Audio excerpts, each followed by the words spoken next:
Friends, আজকে আবারও ফুতুর স্কুলে গিয়ে দেরি হয়ে গেল। তো বান্ধবী ছিল স্কুলে, বান্ধবী বলল চলো আমি দিয়ে আসি। মানে গতকালকেও আমাকেও দিয়ে গেছিলো আর আজকেও আমাকে ছেড়ে দিতে এসছে। তো কি করব, আমি বললাম না একাই চলে যেতে পারবো, কিন্তু ও শুনলো না একদমই। জোর করে বললো না চলো আমি দিয়ে আসবোই। তো সে আমাকে বসিয়ে নিয়েছে আর ওর এখন স্কুটি করে আমি যাচ্ছি, আর যেতে যেতে তোমাদের সঙ্গে চারিদিকটা শেয়ার করছি।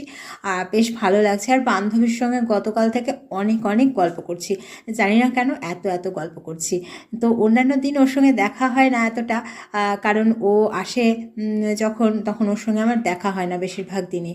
তো যাই হোক, গতকালকেও ওর সঙ্গে দেখা হয়ে গিয়েছিলো আর আজকেও দেখা হয়ে গিয়েছে। তো সেই কারণে আমরা কিন্তু প্রচুর প্রচুর প্রচুর গল্প করেছি। আর গল্প করতে ওর সঙ্গে আমার বেশ ভালো লাগে, কারণ ওর সঙ্গে আমার সঙ্গে কিন্তু মনের মিলটা বেশ ভালো হয়। তো মনের মতো মন যখন মিলে যায় তখন আমরা তো একটু গল্প বেশি করেই ফেলি, জানোই। আর এই মুহূর্তে আমি কিন্তু একদম চলে এসেছি যেখানে আমি নামবো, মানে আমাকেও স্টেশনের কাছে ছেড়ে দিয়ে যায়। তো এই আর কি গল্প করছিলাম, ও আর আমি গল্প করতে করতে দেখো চলেই এলাম। আর এখন আমি নেমে গেলাম ওর গাড়ি থেকে।